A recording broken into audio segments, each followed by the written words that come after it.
This is hashtag.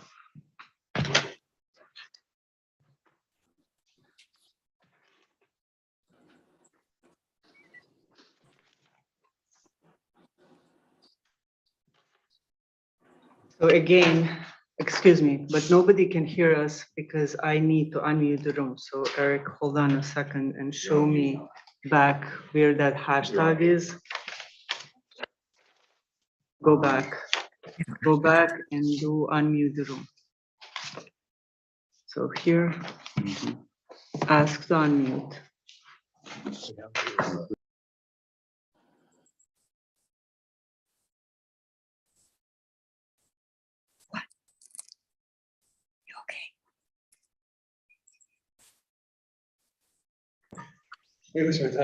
Now it should be okay to go. I'm gonna add it. What is she? Okay, let's restart. Now we should be okay to go. Noreen, if you're there and you can hear us, could you do the roll call, please? I will. Thank you. Chairman, okay, Chairman Payne, Here. Commissioner Claffey, Here. Commissioner Haggerty, Here. Commissioner Havens, He called me. He's excused. He ran over on his work schedule. okay, Commissioner Linares, Here. Commissioner Trister, Here. Commissioner Woods, Here. Commissioner Braverman, Commissioner Gill, Here. Commissioner Droz. Here. Set Commissioner Gill for Commissioner Havens, Okay, and we're on approval of agenda. There's no other changes. No changes, Mr. Chair. Okay. We're at public participation. If there's anybody from the audience would like to speak, ask questions, please come forward. You can state your name and address for the record, or you don't have to. Hi, Rose. I'll give my address too. Rose Hines, 46 Elm Drive. I'm here tonight because I heard you discussing the bylaws last week. And I'm just going to be an advocate for people that aren't used to coming in front of the TPZ or the town council. I know that when Mady and I first started coming out to the meetings and participating, that we found it very difficult to keep our thoughts and words into a 3-minute span. So we would practice before we went. Not everybody's going to do that. They're not going to come like I come here and to other meetings. So I'm just asking that maybe perhaps instead of the 2-minute across the board, you consider maybe a 3-minute, because the fact of the matter is, if you're passionate about something and you want to speak about it, figure it out. They don't come out that often. I mean, you're going to have the people from Culver Street, they're going to have people from Church Street. We came out on Dakota and things like that, but on the norm is not to have 20 people speaking for 3 minutes. It's just an observation that I've seen over the years of different people speaking.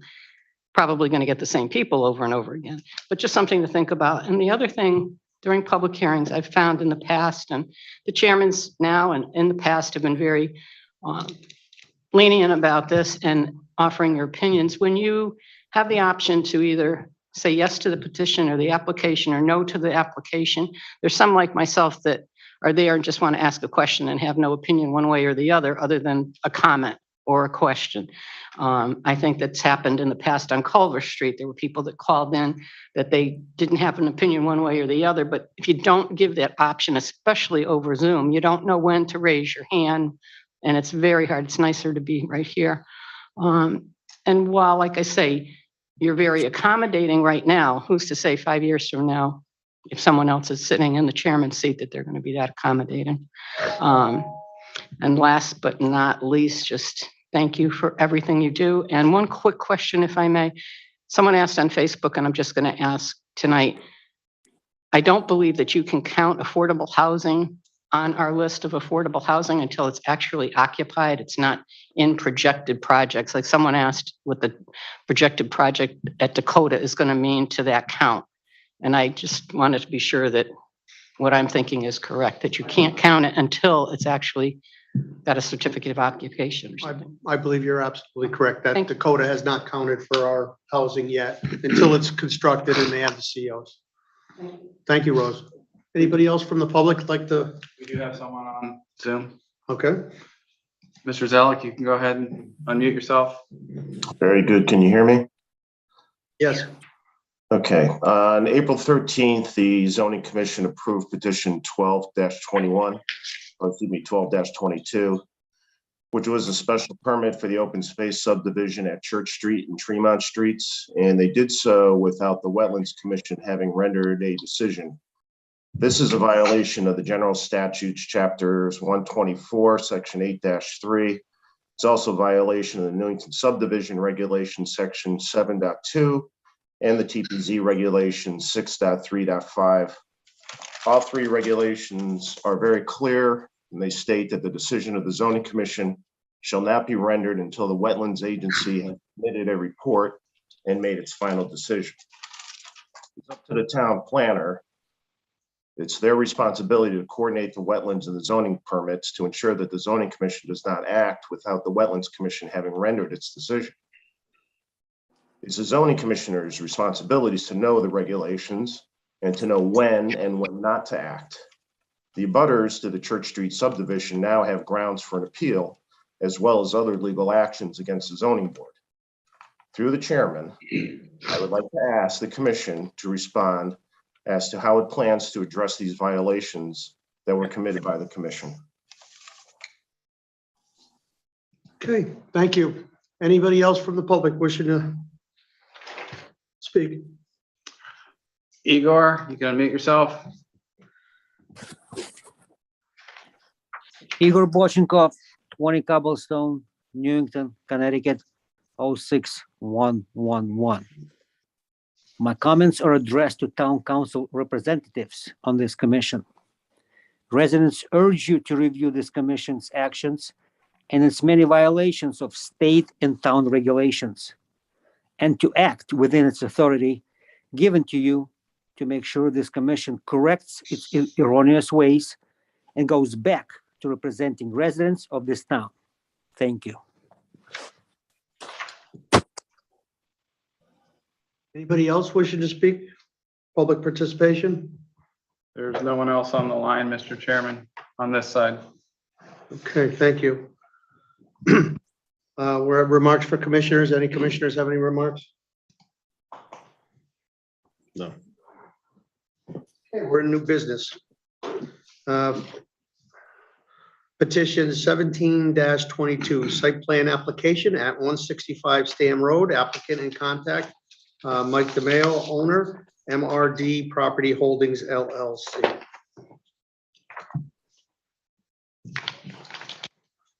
Good evening, Mr. Chairman. For the record, my name is Alan Bongiovanni. I'm a licensed land surveyor in the state of Connecticut. My office address is at 170 Payne Road here in Newington. I'm going to share the screen. Yeah, you should be able to share, Alan.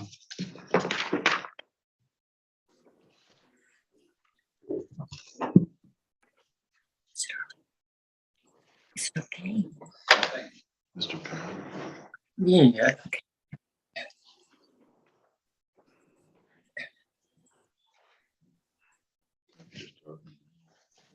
The application that's here before you tonight is for Mike DeMeo.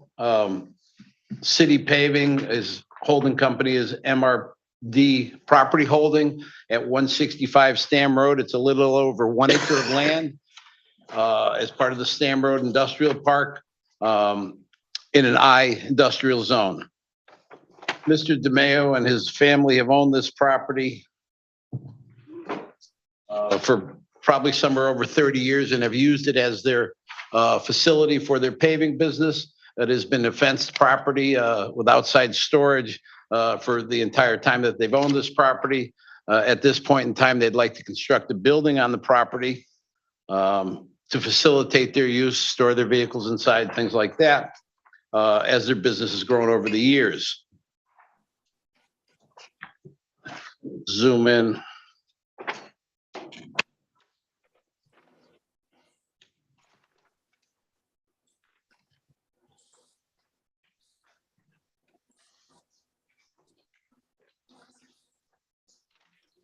4,000 square foot building towards the front of the property or the eastern portion of the property.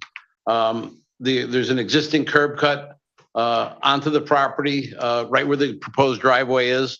And they're proposing, again, a 40 by 100 foot or a 4,000 square foot building to house their paving business. and small site construction. The majority of the site is not going to be disturbed. We were before the Wetlands Commission last month. And the reason being there's a drainage ditch, or what is known as Webster Brook, along the back of the property, between that property and the railroad tracks. And with that, there's the associated 100-foot upland review area. The only work that we're doing within the upland review area is actually creating a water quality basin, so that will improve the water quality that leaves the site now. The site is basically impervious. It's pavement and compacted millings that they've deposited over the years. And this will basically be installed to renovate the stormwater prior to entering the brook. So it's an improvement from an ecological perspective. Other than that, all the improvements are really related to the eastern portion of the site, which is, again, the proposed driveway, associated parking, and the building in this location. There is city sewer. There's a lateral already into the property that will be going out to the west towards the railroad tracks. And then the city water will be coming out from Stam Road. We've zoomed down or scroll down. We've prepared the plans in accordance with the town's regulations. And we've received comments from the town and responded. There's one or two little housekeeping items that we still need to do. We provided a landscaping plan that dresses up the front of the property, nice landscaped islands and some shade trees. That'll give it a nice professional appearance. We have a handicap parking space in the front of the building. Currently, the fence basically encloses the entire property. We're going to remove that front portion of the fence and then bring it back behind the office portion of the site, so that you have some parking in front of the fence when the employees and that come in. And then everything behind that fence would be screened from public view, equipment, material, things like that on the site. Site lighting is provided by building mounted lights. As this is a construction company, there's really not much nighttime business that takes place here. So it's more of security and safety lighting for the property. It's a fairly basic site plan. We meet and or exceed all of the requirements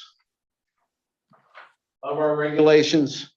Our parking requirement, we're required to have a total of 12 spaces. We provided 14 parking spaces. We meet the interior landscaping and the total parcel area landscaping requirements as well.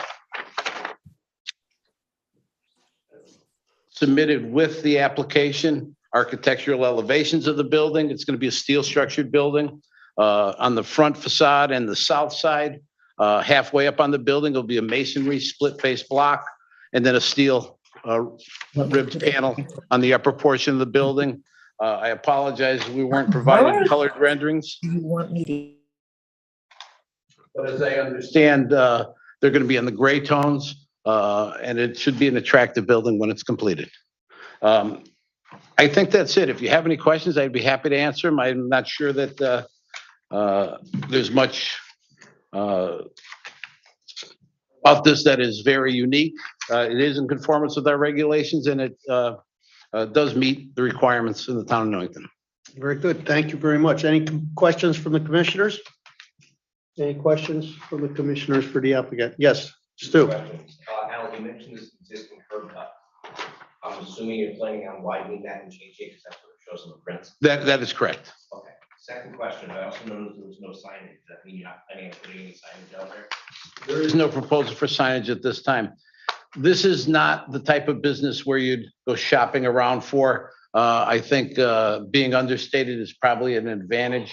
I know there's been a lot of problem with theft of equipment, catalytic converters in the area. So they're going to look to have it signed, and I'm not sure that they're at this point proposing to put any signage on the building. Gotcha. When I was driving down the road, I noticed lots of nice signs on the road, but I didn't notice one on here, and I noticed it's often a point of contention among commissioners, so that's why I wanted to ask. Thank you. The applicant will have the opportunity to do some building mounted signage as part of a building permit requirement. If they choose to do a freestanding sign, we'd come back as a special permit under another application. Thank you, sir. Very good. Thank you. Any other questions from the commissioners? Staff have anything? Yeah, as Mr. Bongiovanni pointed out, it's, the lot has been used historically for the business. Now they're putting up a building, small 4,000 square foot building. They are going to improve, as the commissioner pointed out, the entrance with concrete curbing. It's going to be more standardized to our regulations. They're going to improve water quality that's leaving the site now with the forebay back there before it gets out into the brook. And as he also mentioned, they have been before wetlands, and the memo was in your packet as well, that no public hearing was required, and they'll take action at their next meeting. Okay, thank you. Thank you.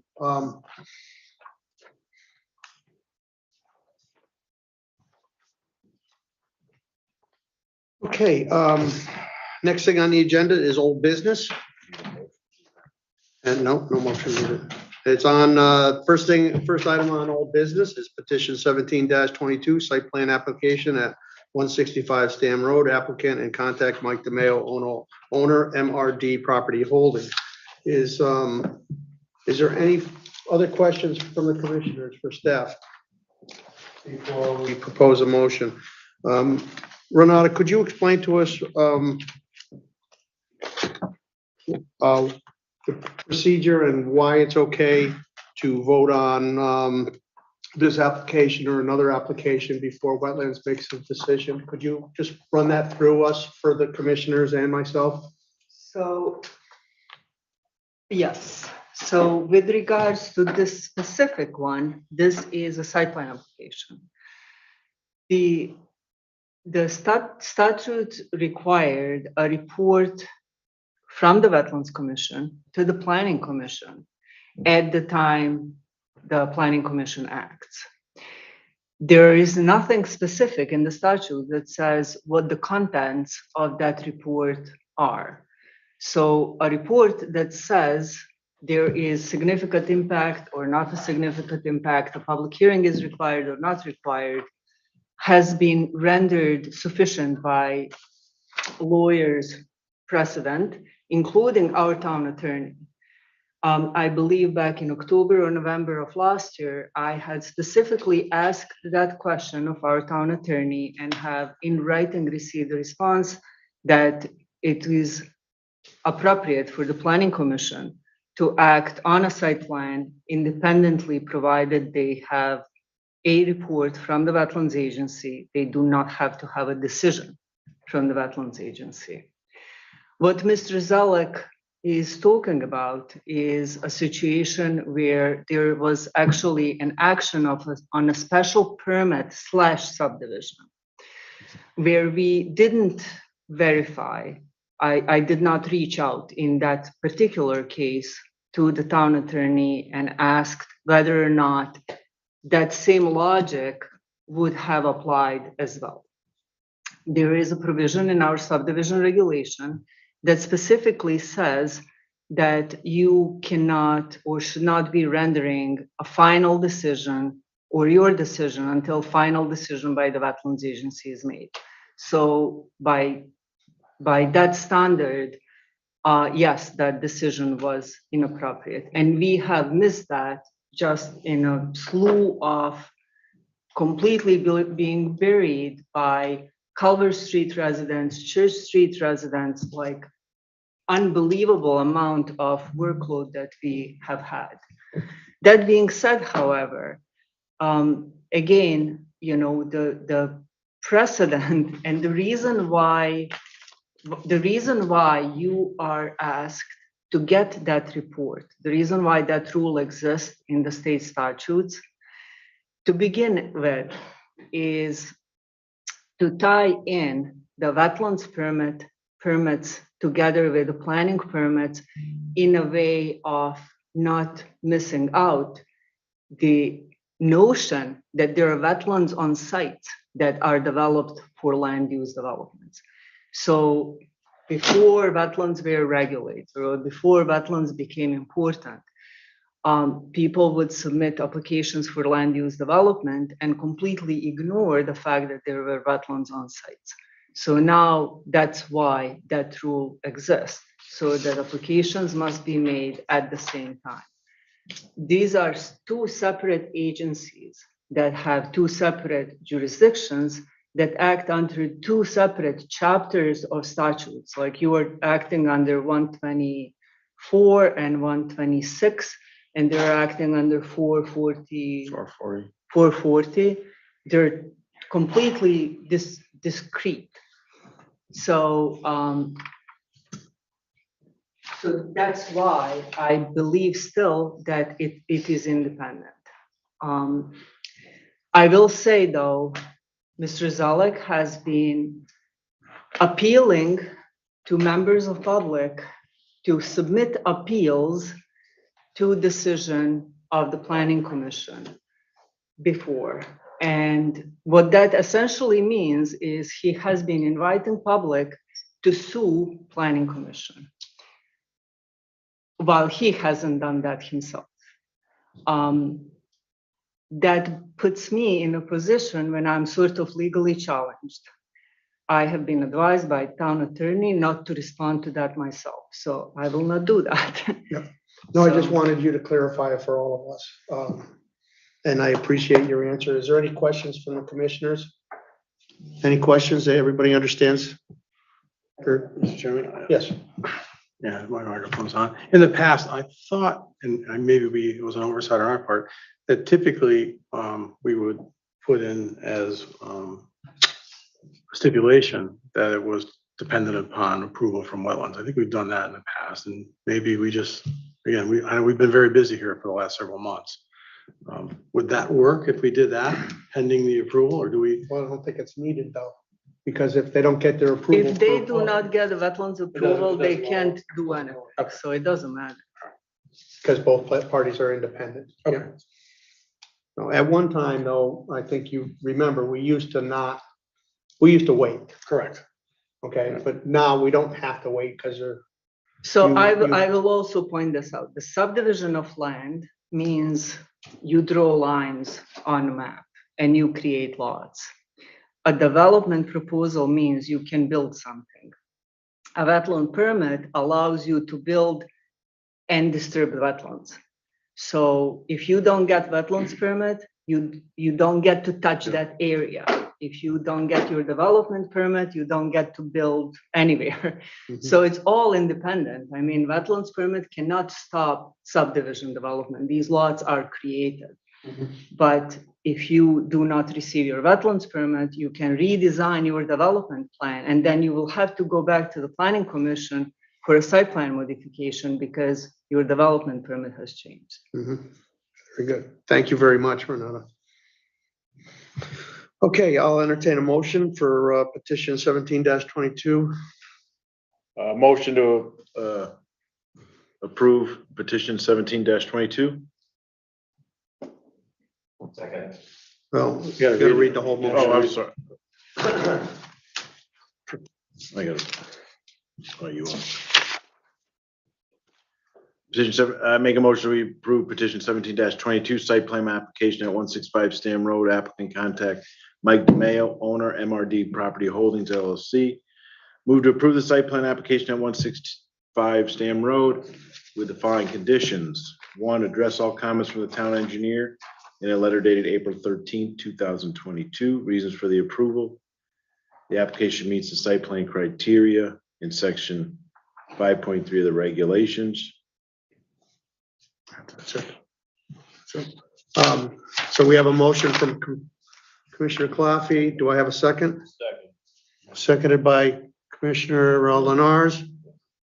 Any discussion? All those in favor? Aye. Opposed? Anyone opposed? Motion carries unanimously. Thank you. Thank you. I think it's a nice add-on there. The only thing missing on that property was the building. Okay, the next thing on the agenda is our TPZ bylaws. So why don't we go right to the So, staff? Mr. Chair, Yes. if I could go over again And I know we went over this last time, but I would like to, one more time, go over the changes that I made, if you don't mind. I absolutely don't mind.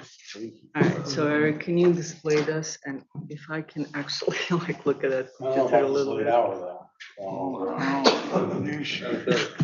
Easy.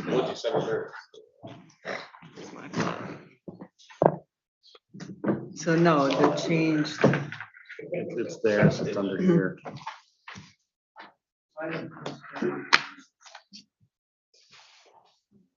Yeah. change the view, yeah, to show changes, track changes.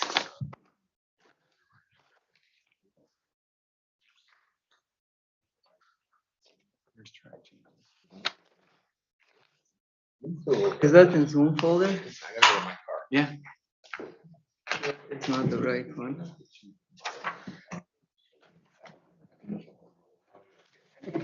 Used to hit a bar if you're really. Exactly. Let me see.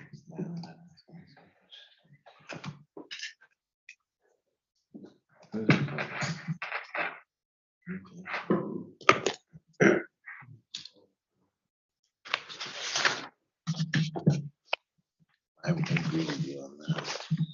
I don't think it's just the time frames of making the same. Making this 3 minutes, Yeah, make them both 3 minutes. Everybody understands. The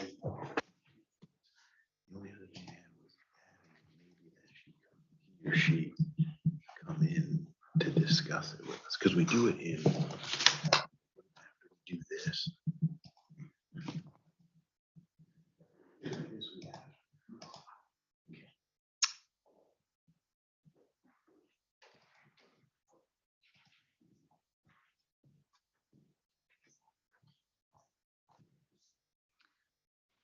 All right, so I don't know, oh, there you go. This is, so now this is gonna look awful. But I don't know how to make it show differently. So can you show this view?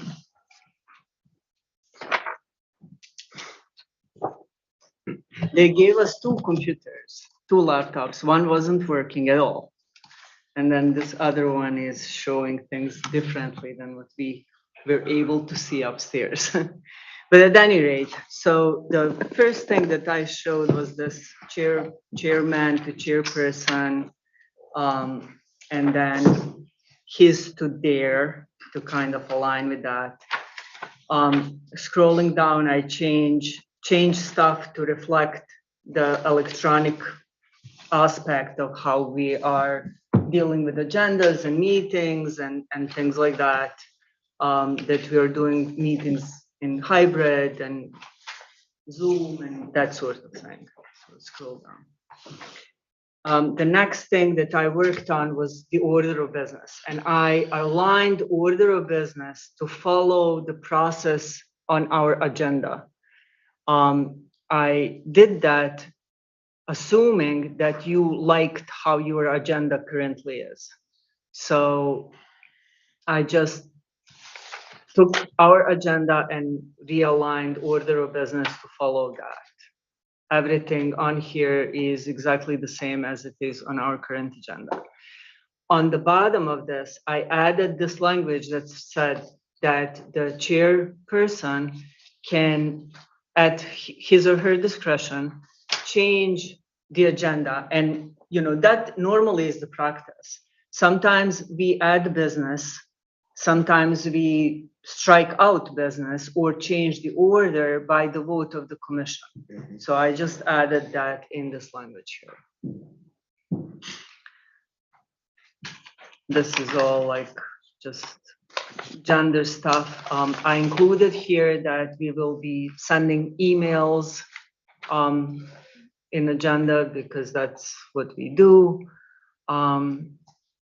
This is all the same, haven't changed much here. This is a deletion, and I prepared a separate document about all of deletions because I've heard some comments about the stuff that I removed and what is an incomplete application, and there were questions about that. So I wanted to go over all deletions sort of separately and just show that one document and explain like each one of why I did that. And then the last thing here, or not second to last, is this part here. I just conferred with James. I'll get back to it. I'll get back to all deletions. I confirmed with James, this is a proper general statutes for the section that deals with all of these executive session matters. So we changed that.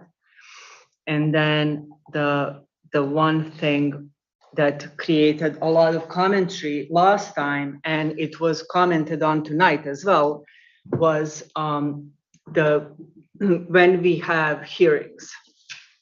So with that, I rearranged the order again to reflect how we actually conduct public hearings.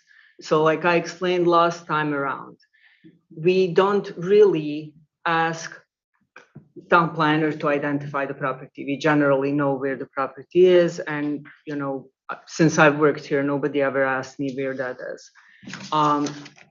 There is no statement of issue that chairman does. We generally just turn to the applicant and they do the presentation.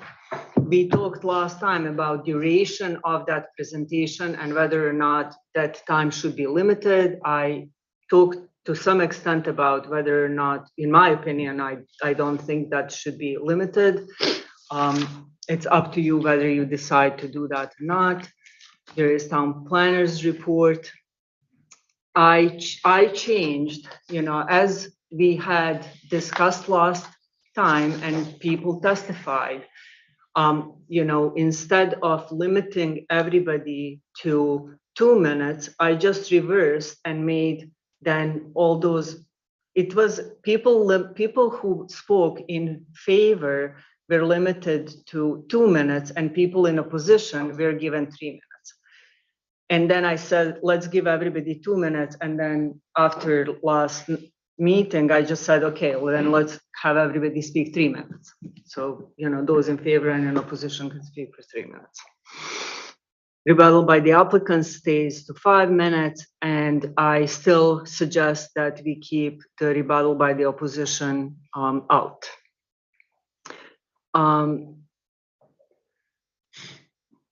And then the time of adjournment, the commission wanted to talk about this, whether 11 o'clock was appropriate time, whether that was too late, and how you want to handle that. So that definitely is an item that you will want to get to in your discussion. Now, let me just go over these deletions before we get into that discussion.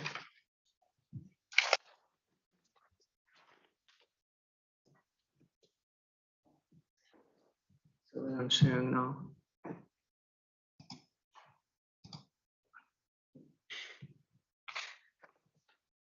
What am I sharing? Go ahead. Is this the one? No, this is the one I want to share. There you go. Okay, so now on this, I don't know, can you read that? Can you see that? Mm-hmm. All right, so under 1A, that is that section that is the first in the middle of 1.8 under deletion.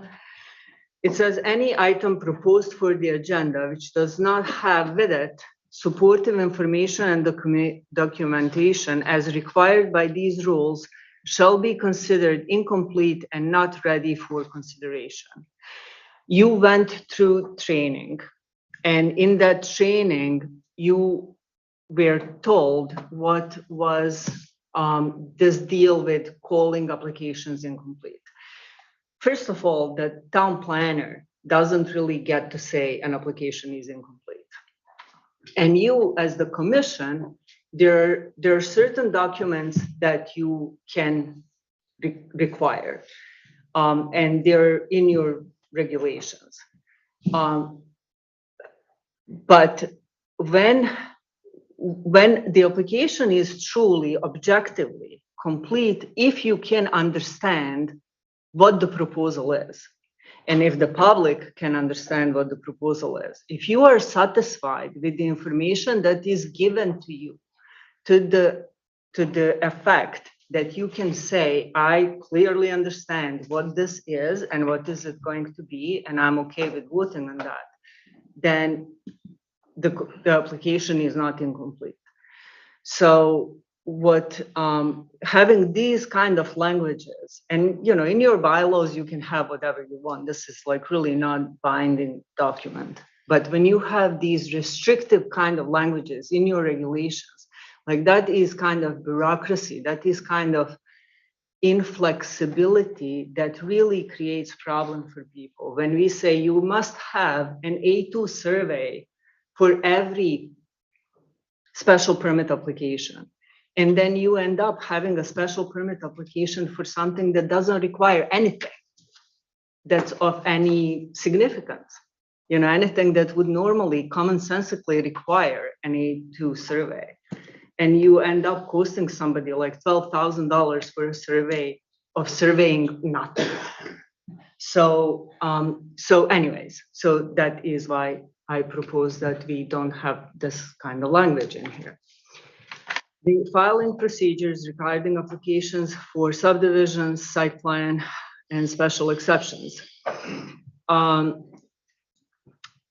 this is a little bit more of the same. There are requirements in our regulations under several sections where we go into quite a bit of detail when we spell out what's required to be submitted with a site plan application, with a special permit application, in particular with site plan applications. For us, the staff, to figure out, is this drainage pipe going to be capable of carrying what kind of, stormwater drainage, et cetera, Is this curb going to be sufficient to satisfy? I don't even know what curbs really do, but, so we have all those rules spelled in our regulations.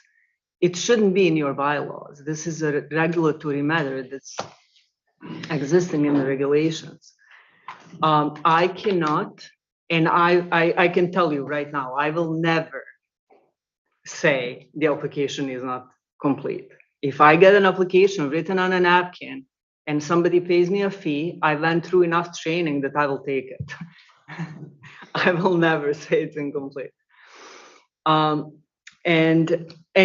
we practically, actually what this section does, it says it's my ability, we can say to the applicant, this is not ready to be on the agenda for you. We do that all the time. We schedule and we tell people, I don't think you're ready to go in front of the commission, because we will tell them that you're not ready and you will be embarrassed, and people normally back off. Or they say, you know what, I'm willing to be embarrassed, and then okay, we'll do that. The date of receipt, all of the stuff here, the date of receipt, the appeal, the 35 days to schedule a hearing, all of this stuff is directly in general statutes. This should not be in your bylaws. It has nothing to do with anything that you can moderate, change, regulate in any kind of way. It's general statutes. It's completely out of your power. The site plan is presumed approved under general statutes. You also don't get to decide that. If you don't act within the time allotted to you, it's presumed approved. Certificate of approval has expired. I don't even know what is this, a funny plan? Oh, this is if we don't send a notice. Yeah, so that's in statutes. The decisions are in statutes. This thing about bonds, the commission may, as a condition of approval, require a bond. that language actually changed in the statutes in 2011. So this whole like bonding provisions changed significantly. So I don't even know if this is accurate. So this is, I'm proposing that we clean this up because it shouldn't be in, it just simply shouldn't be in this document. And then lastly, this section 117 deals with how we process things in our office. So all of this is about how when something is brought to us, we review it, we put it on the agenda, we present it to the commission, how then the public hearings get scheduled, which again is function of what we do, which shouldn't be in your bylaws. And then lastly, there was that note about pre-application meetings, which I was reminded to actually look at that language in the state statutes. And I actually was wondering if I should keep that in the bylaws, because I thought that the statute said that you should have a rule that says you need to have a rule to have pre-application, but the statute says you don't need to have a rule. Under these general statutes, you may hold a pre-application meeting, period. So you don't even have to have that in any kind of regulation of your own. So with all that, I still suggest it's your bylaws, you can do what you wish, but my suggestion is just clean that up and delete it all. Very good, thank you. Any questions for the staff? Commissioner Droz. I might have missed it, Renata, and I'm sorry if I did. When you were going over the items that you were striking, what was your thoughts on eliminating zoning enforcement report and staff reports as far as from the agenda? I did not eliminate, I just changed the order. You changed the order? They just changed in the order. So if you look at that list, if they're stricken, They are. so just look up. Because, Farther up. yeah, They just moved back. yeah, it's just changed the order. Appreciate it. Sorry about that. Okay, any other questions? Yeah, just real quick. Now, why would there be the redundancy in the bylaws if it's already in the regulations? This is the situation that it was in the bylaws first and then got added to the regs later, or vice versa? I don't know. I don't know. These bylaws have been around for a long time. They haven't been changed. So I would assume that it was probably in the statutes and then they felt that they needed it in the bylaws. But I understand that we don't have to have it in the bylaws. No, it's in the regulations for sure. Yep. Commissioner. In the public hearing, I think I'd like to see it stick with 3 minutes for people in favor and 3 minutes for anyone opposed. And I'm fine with the applicant having 5 minutes to rebut, but that's it, then it's over, because otherwise it doesn't stop. And then you have to let the rebutter rebut the rebuttals, and it just keeps going. We hear the public, and I think we all take them very seriously. It doesn't mean that we do what they say. At times, we definitely listen to them and hear them. Some of our meetings go on a little bit too long, and the chairman has been excellent as far as I am concerned, allowing people to speak. The only other thing with the public hearing is, it's still in there, is that the chairman, along with the commission, can vary those times slightly, but we don't. So either if it's a packed house, we really pay attention as best we can to try to keep the meeting flowing, right? So I don't know if maybe that you can't exceed 1 minute, and I mean, lots of times it's not a problem, but then if you put 50, 60 people in here, that all want to talk and have the right to talk, but then we can't do anything. I'll read you what I looked up what the legislators do at the legislation office. They have keep your remarks short. 3 to 5 minutes is usually enough. Be sure to not to exceed any announced time limits. If other speakers have already made your point, you can say that you agree with them or or want to associate yourself with the remarks of one or more previous speakers. Your views and your name will then be clearly on the record. So trying to consolidate as much as possible. I don't think we run over the time limit on a lot of occasions, but you're right, on those certain public hearings. You're more than fair to anybody that gets up to that microphone. I'll have to, when there's a tremendous amount of people in the room, I'll have to watch the clock a little closer and maybe ask people not to repeat themselves and maybe, wrap their remarks up a little faster. But again, I've sat in your chair, so it's not easy to tell somebody who's out here and passionate for whatever the cause is, for, against, or in between, to stop them. So it's not easy to do. And again, I applaud you for doing it, but I just think we need to make sure it doesn't keep on going. So one way, and again, I love your recommendation the petitioner gets to do one rebuttal and then it's over. So everybody has a bite at the apple.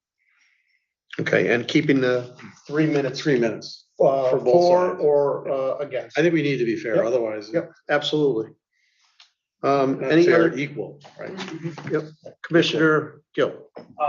As far as the emails, and what I'm saying is that a lot of the emails are, again, they bring it up in the same,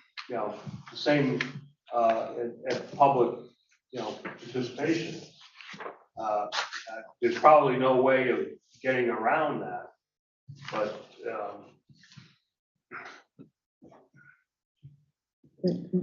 There is a way to get around it. I think sometimes we miss because, somebody's name is there in an email and we don't make a necessary connection that it's like the same person until after.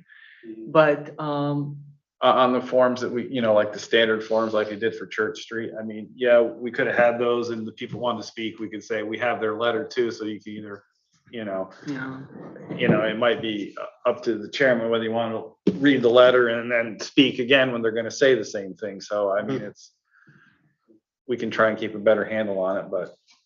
Commissioner Wood. I think the public needs to know too, and you've done an excellent job. When the emails come in ahead of time, you pull them together and email them to us. So we have them well before the meeting and we're able to read them. I think most people don't realize that.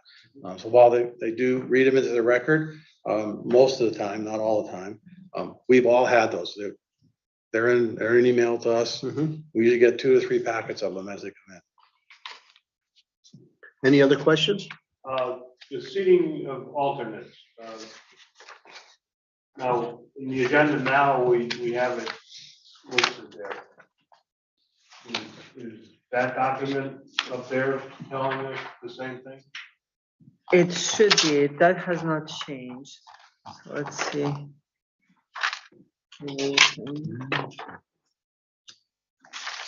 So in your bylaws, I don't even It's not on see, here. yeah, I don't even see the section that deals with that. It's not part of our procedures for the public hearing. It's part of our just our agenda, roll calls. It's more in the order of our business, correct? So it really is, it's roll call and seating of the alternates. She left off seating of the alternates.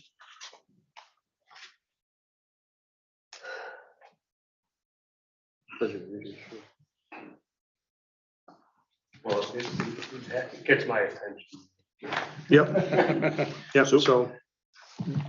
May I Commissioner, make a comment on that specifically after we're already in a public hearing and we have to reseat an alternate, or someone has to reseat out in the past due to property line disputes or anything? Do we have to re-emphasize that if the public hearing is underway? Because someone won't recuse themselves until after it's usually presented in a public hearing. Once So you it's seat announced. you seat the commission, I'm not here, so you seat, just for example, Gil. But then after the public hearing starts, you get to say the second item on the public hearing. Now, now say Commissioner Lenars at one time had to leave a hearing, recuse himself. Then do you have to have that in that procedure of public hearings, that the seating or reseating of a commissioner due to recusing? I'm just, it's more of a question to throw out there. I don't know. I don't think it would be an issue, but I know some people in the public seem to like to make it an issue every week or every year. I think that you should actually have a section in your bylaws that deals with seating of alternates, that explains how that process works. I just don't necessarily know how that process should work the best without looking at like Robert's rules maybe. I mean, I think we've done a fair and adequate job of doing it in the past Right, I half mean, dozen years, How but does this as people get more tech savvy and wanna say that we didn't dot our I or cross our T and then try to get, I we've mean, had a few problems of late, but nothing. the other thing you could potentially do, and it's really up to the chairman, is, does he want to do it each application? He could say before it starts, does anybody feel they need to recuse themselves, and just make the statement. And then, I think we're good. I'm just putting it out I to the rest understand, of the just commission. for, I don't see an issue with it, but I know sometimes people bring in like we had our training with the firm back, what was it, January? Land Use Academy. And Land Use Academy, and, a lot of that was brought up at that time, and, procedurally. So, Renata, do you want to add something on that, or do you think it's necessary or not? I think you guys do a really good job. You typically will, they'll announce early on and you'll appoint whoever. I don't know if we could even plan for every circumstance. No, I agree. I just throwing it, I don't think we could either, Yeah. but I want to make sure at least it's. Yep. On any given appropriate night, res- like, Mr. Havens Yep. ran over, so, So you don't know. I think we're good. Okay, I know, I don't think we have a problem. I just want to make sure that. And no are one else you, had it. are you in favor with Commissioner Woods and myself on keeping 3 minutes for both for and against? And. I'm fine with that. you're I'm fine fine with with that. And the only other question I had was on the time, like of the length of meetings. I've been at many as an alternate late back years ago. My proposal would be, maybe the 10:30. But we kind of know from the agenda, like how late we're gonna go, and do we wait till 10 o'clock and say, hey, we wanna maybe end this at 10:30, or do we have to make that decision at 7 PM when we start the meeting? Procedurally, I'd like to try to have an end time. Well, that's what this does here. Commissioner Oh. meetings shall adjourn by 11 PM, extending a commission meeting around 11 PM. Shall require affirmative vote by a majority of the members of the commission present and voting. All applicants are on notice that any item not completed by 11 PM or not reached by 11 PM may be postponed or rescheduled at commission's discretion. We could change that to 10:30 if the commission wants, but That's council is 10:30, similar, right? I'm not sure. I think the council is new business, isn't it? Yeah.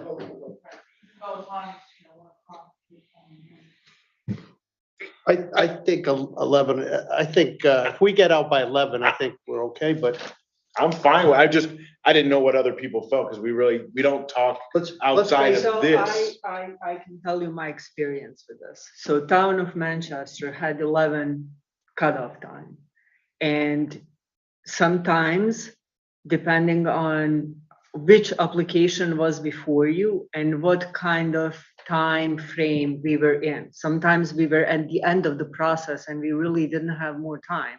We would stay until 1 because of that. And sometimes it was 10 of 11 and the applicant had like plenty more time left for us to act, and the commission would just say, no, we're tired, we're going home. So they would not proceed. They met bi-weekly like you do, and that was reasonable. It's not like you have to wait a month. Yeah, right. Mhm. And they had plenty time to, still act on. So it was not, I mean, it gives some latitude, I think. I'm fine as it. I just wanted to, I know we don't talk about this outside of it. That's why I wanted to bring it up here if any other commissioners like 10:30, fine. If they don't, I don't bother. Doesn't bother me. I think 11 is reasonable. I mean, I can count on one hand the last 6 years how long it's gone past 11:30 at night, and I think it's twice, maybe. Yeah, again, I think what it is, it's really a tool to help you scheduling, right? So you know that we're gonna have at least one long one meeting, an applicant come in, and it could be very detailed. You're more than likely not gonna put on another applicant that is close to the same time frame, right? You'll push it off to another meeting, but then it gets backed up, and the only problem, and I'm in favor of this timeline at 11 o'clock or 10:30, I could do either.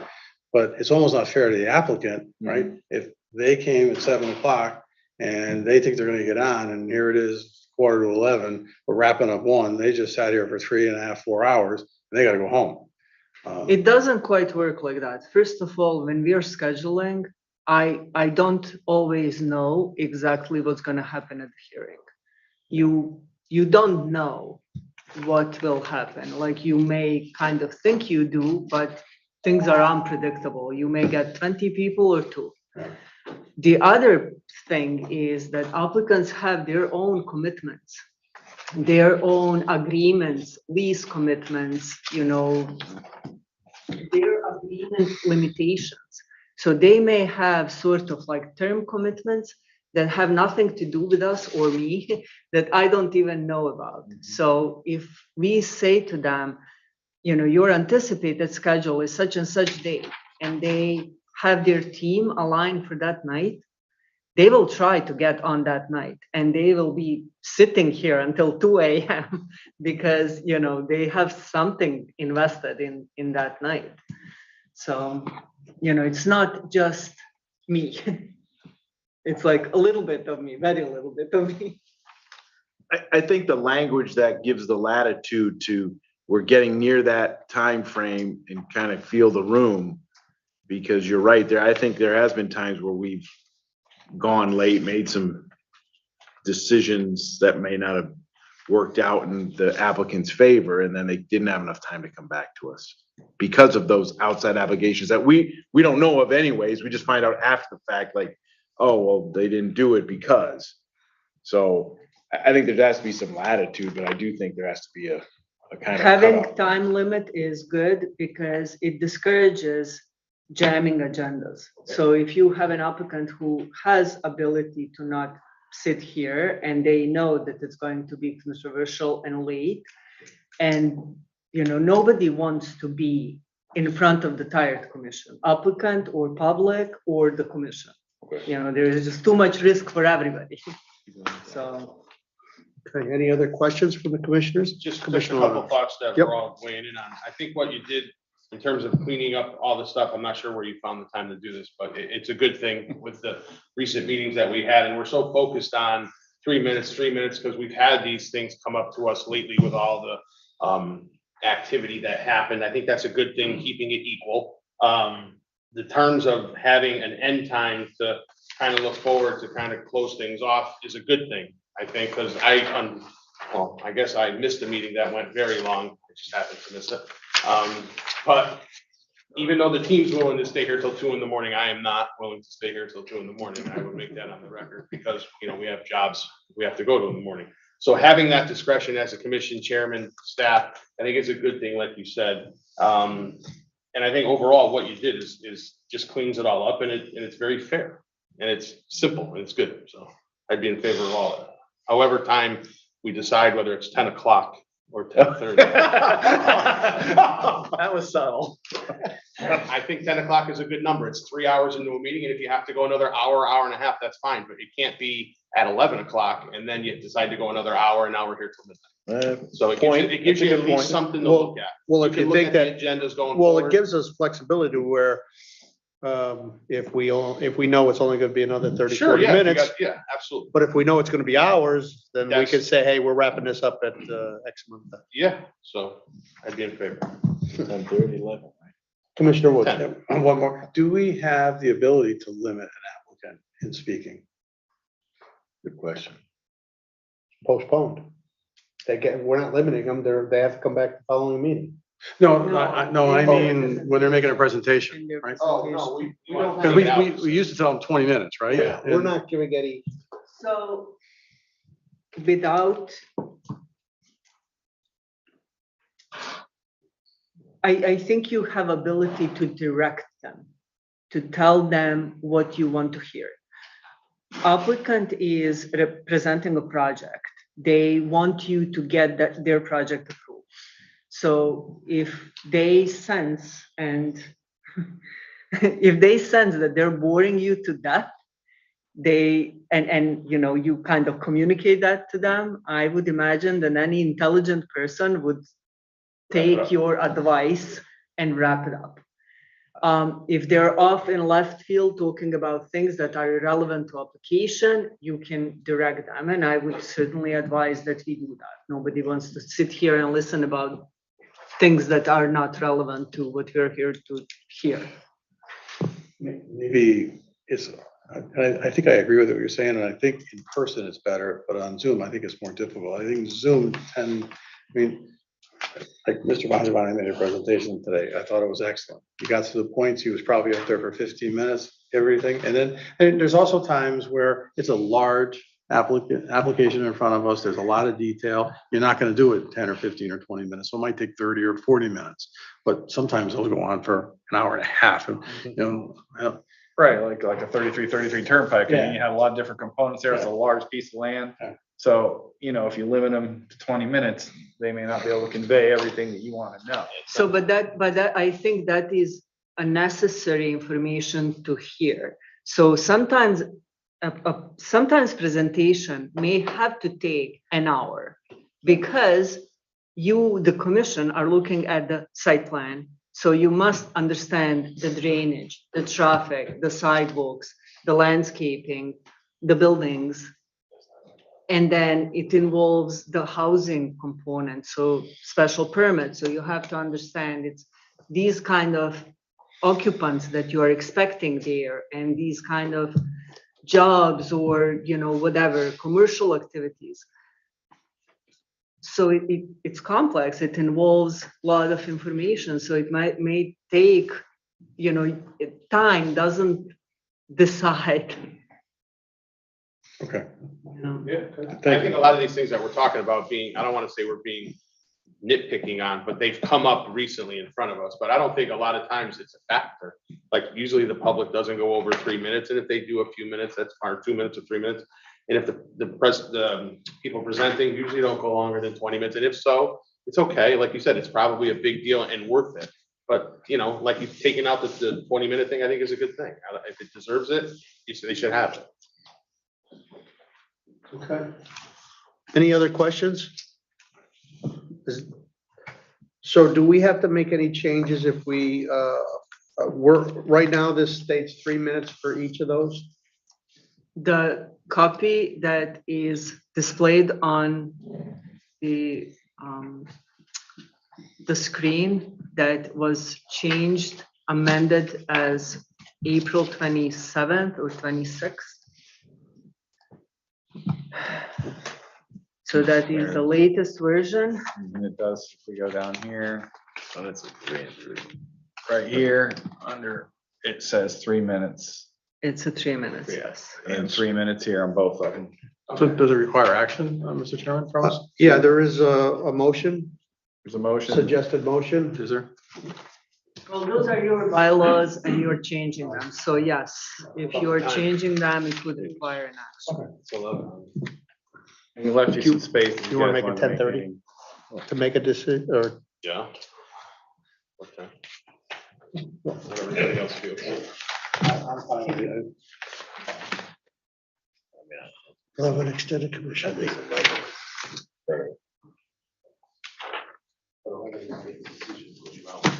Okay, that's what I'm saying. Okay, I don't mind staying till midnight, but if you make a decision at 11, stay for an extra hour. Like, Yeah. here's midnight. Yeah, you can stay till 10, you stay for 2 hours, doesn't matter. 10:30. But at least you give yourself some leeway. So you want to address it like at 10:30, saying that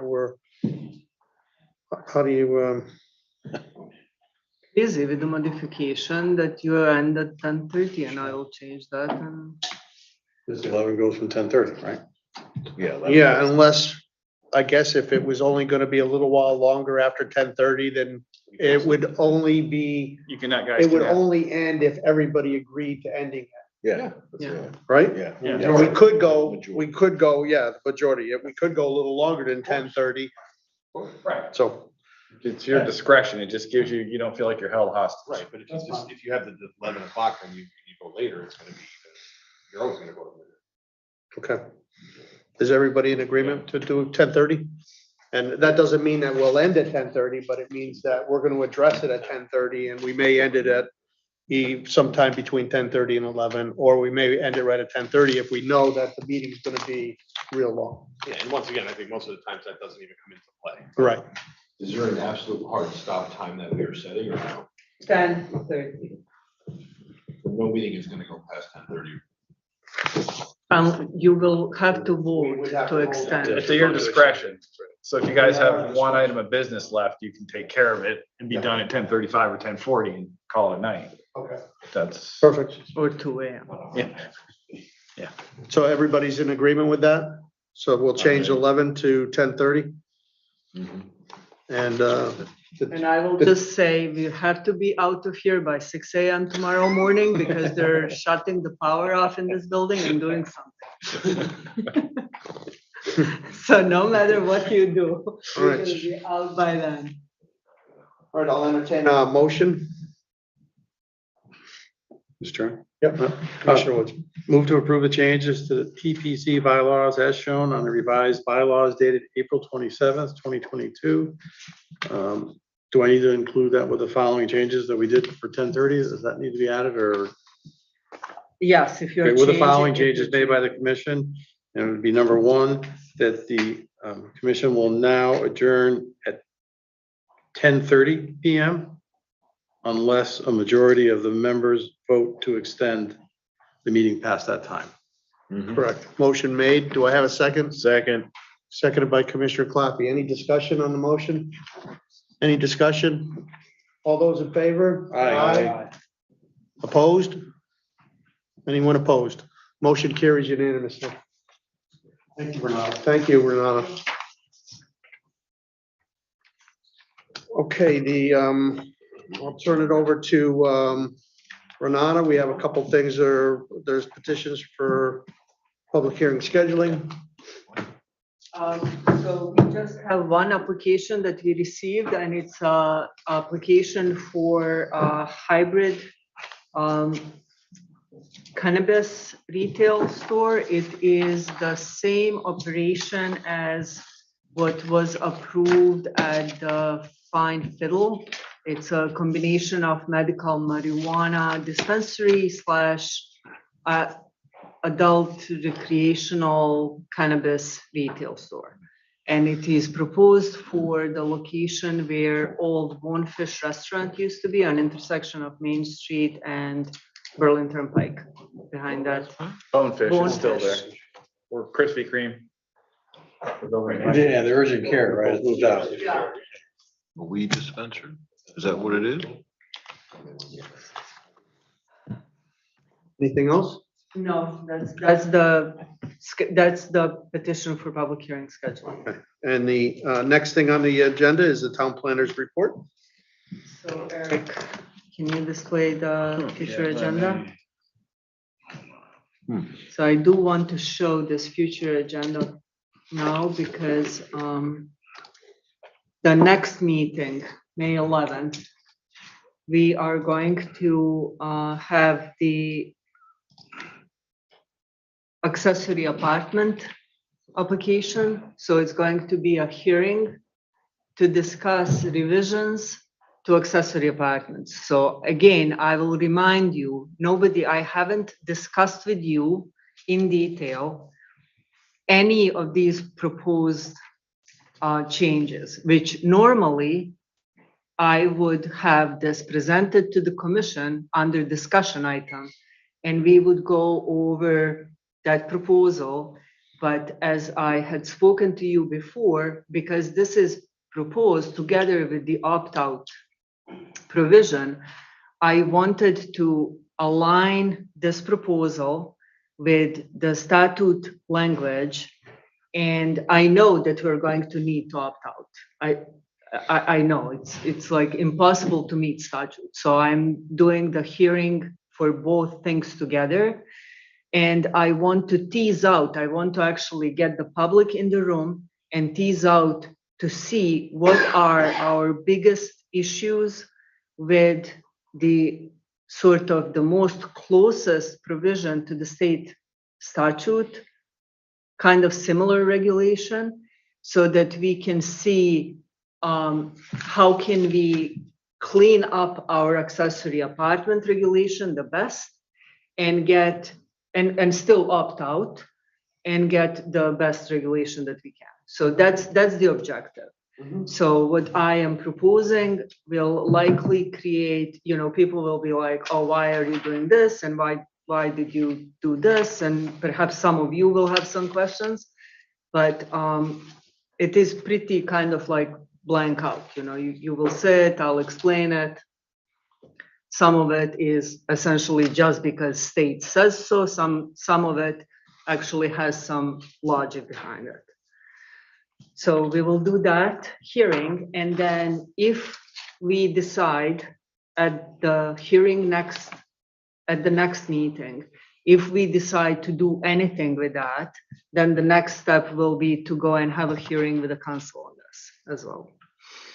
The application at 49 Fen Road was originally supposed to be scheduled for this meeting tonight, but they didn't post their sign in time. So we had to bump them to the next meeting, which will make the May 11th meeting probably longer than it should have been. But this is kind of how some meetings end up being like longer than they should be.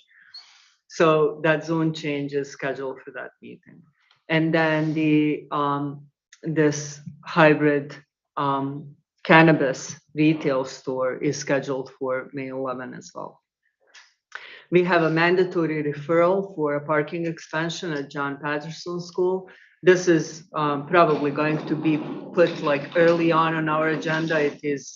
That's 8-24? 8-24. Not eight. Not 8-28, not a 8-28? Oh, that's a typo, sorry. It's 8-24, yeah, it's a typo. Conservation Commission is reviewing the Church Street property. They opened the hearing and held the hearing open. So they're still in process with that, as well as with the Stam Road application. And then our next meeting in May will have, we have a small re-subdivision on Cedarwood Lane. It's just to create one interior lot out on that property. And we have one zoning board of appeals application coming up in June as well. So that's lined up, coming up.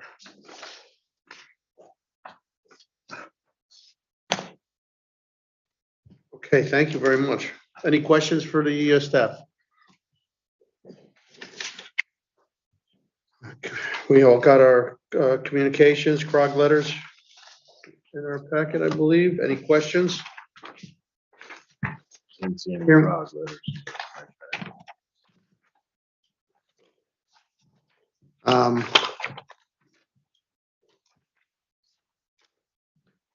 There's nothing special on the CROG, Renata? No, Okay. but Mr. Chair, under communication, I have attended a meeting with the Greater Hartford Mobility Study together with our town engineer, Gary Furstenberg. And I will send to the commission a link to this study. So they're in phase 2 of, it's a DOT doing a greater mobility study, which frankly, I haven't been involved in this at all. This is the very first meeting that I attended. So I'm not quite caught up with where this study is at yet. So I'm just kind of like reading through the documents and trying to understand what this is about and where they're at this point. But what I will tell you is that they're seeking public, they're soliciting public input. With that in mind, I will provide you with a link. If you have time, please review the website. And if you want to comment, or if you feel like you would like to comment, please provide your comments to them. They do have some information there about 175 going through Newington, and some research or some study that they're doing in that section. So that I think is relevant to us.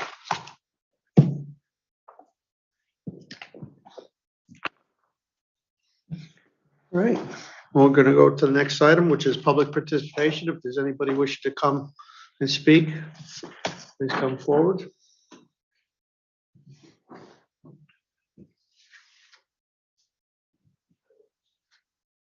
Rose Lyons, 46 Alton Drive. Thank you for considering the 3 minutes for the public hearings. I guess the third option of not in favor, not opposed didn't go over, but I'll still call in and ask, and hopefully I'll still be afforded the opportunity to speak. Excuse me. I'm just wondering, I thought in the past we used to get updates on pending projects, and what brought that to mind was that listening to the Conservation Commission, you get bits and pieces. Listening here, you get bits and pieces. It's only what pertains to this particular commission. And then last night at the town council meeting, there was a discussion about pending projects here in town, which I thought was great because there was some things brought up that I hadn't heard of before. The thing that took me back a little bit was the proposal for the gas station and convenience store and car wash and electric vehicle showroom on the Frisbee property.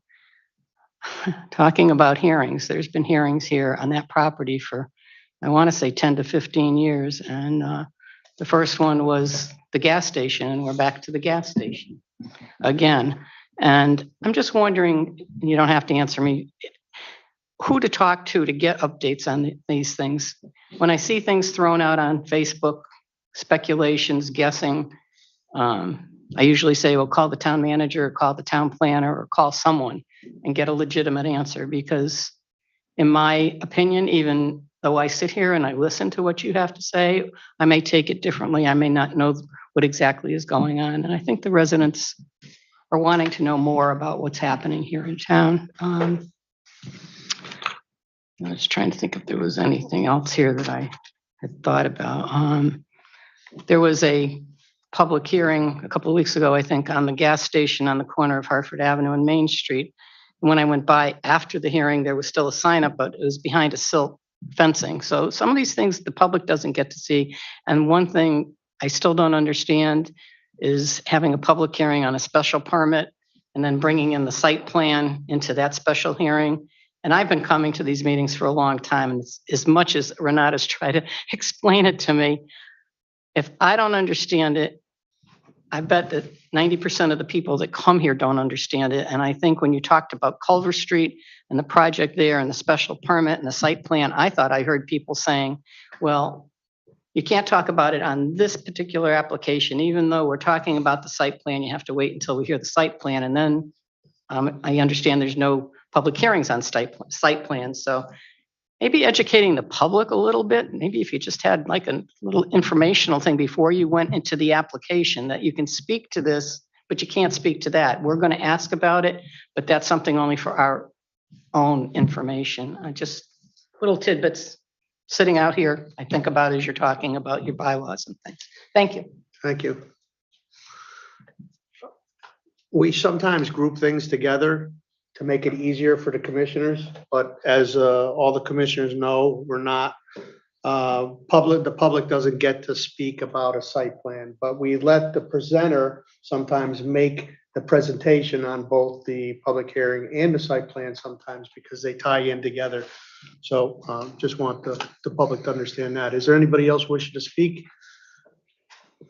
No one has their hand raised on the Zoom app. Hi, Gail. Gail Bedraco, 21 Isabel Terrace. Just a comment regarding the public hearing on the 11th about the accessory apartments. I mean, I know what the issues are. Rose certainly does, people who, a few handful of people who have kind of been coming to these meetings and whatever, and I know the potential impact it can have on Newington, but I think for the most part, the public doesn't know about this legislation or this, and about the opt-out, about the possible impact it can have on our town, whatever. Culver Street drew a lot of people because it was in the neighborhood. Let's say Tremont Church Street because it was in the neighborhood, Connecticut Avenue because it was in the neighborhood.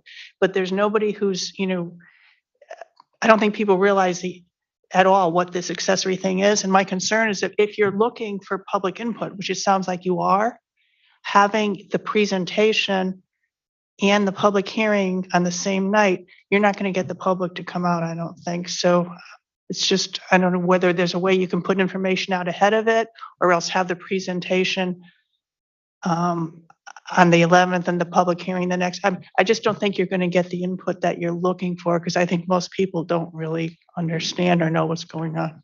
Just a comment. Thank you.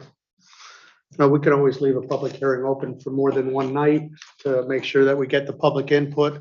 And maybe staff might want to do, like a rear reminder article or something to the public on what we're having there. Is that possible?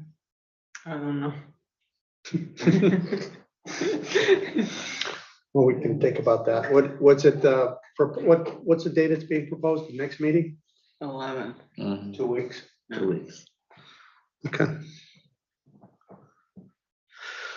Rose will promote it on social media.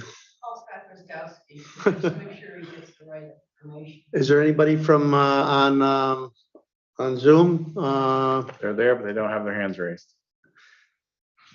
One more time, if there's anybody from the public. Hearing none, we'll go to remarks from commissioners. If there's any final remarks from Commissioner Woods. Yeah, I think Councilor Draco actually brings up a good point on trying to get it out. I think, Councilor, the biggest problem that we face right now as a nation, there's no more local news. 25 years ago, we had written press. There would have been a reporter in this room all night. There would be, if not tomorrow, the next day, there'd be an article, and an unbiased article. Now, Facebook it's biased. It's definitely biased one way or the other, but it's biased. And that's where people are getting their news. So again, I don't think we'll ever see it back again, but I think it's hurting us as a nation. I really do. We depended on that, and I don't think we realized how much that got the word out. Commissioner Clappy. I have to agree with Rose Lyons that I think that the information that the town puts out, and I'm not speaking of individual privately held Facebook social media groups. I'm speaking of, we all know what goes on in this town, and here's a good use of it is our Parks and Recreation Department. They use their social media channel that's run by them.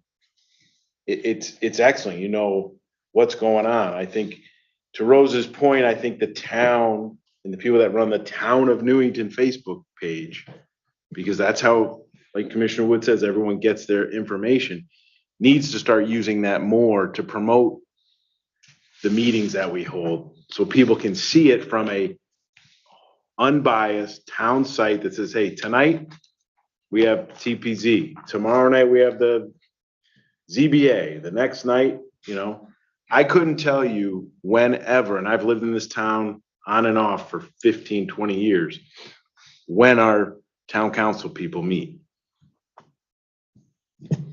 I don't get it from Scott's page, to Rose's point. I want to look at it from an unbiased point, and we have that ability in this town, and I've been saying it for years, we do not use it appropriately. And the persons that do, the departments that do, they get great input.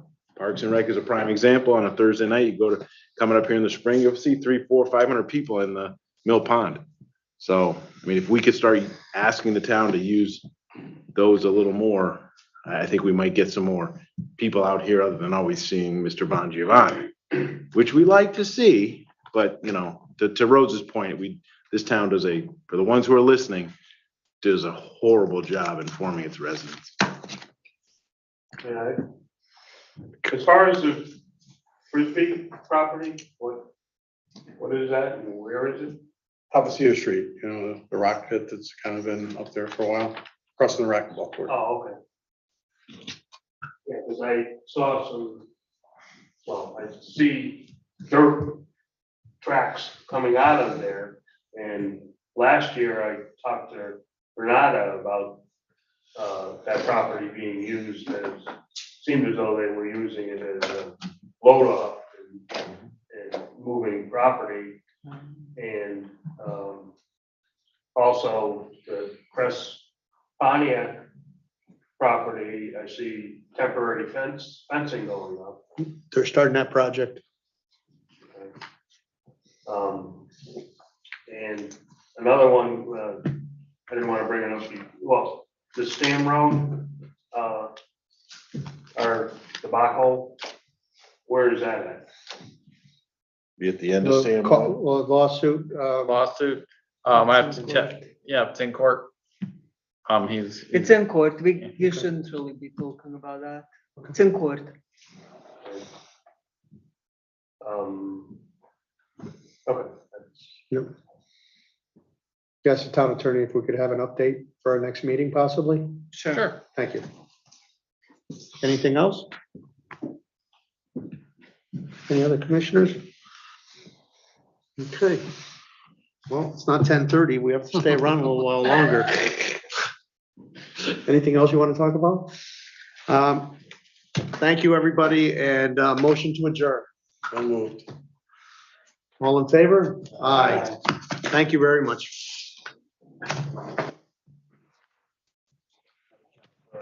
20-year-old intern, great to make band for TVZ.